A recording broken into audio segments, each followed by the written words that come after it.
Hello guys, welcome to our channel. Our location is San Joaquin Dam, which is the largest dam in the Philippines. So yan, tatawid kami ng ilog. So ang survive for that kinakabahan na siya kung paano makakasurvive, but she can. Next naman si paring Bush naman tatawid, pero kaya na niya yan. Siyempre, kaya niya na yan. Basic. So, yan yung mga dinaanan namin.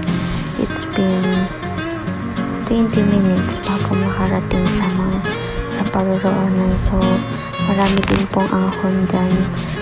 And then, so, dito medyo nag-stop din tayo saglit kasi nga taas ng ahon dyan. So, yun. Need more water bago ka makarating sa pupuntahan. So, ito nga, the beautiful San Joaquin Dam. Ganda, diba? So, all you need to do is to visit San Joaquin Dam, the largest dam in the Philippines. Thanks for watching. Like, comment, subscribe. Thank you.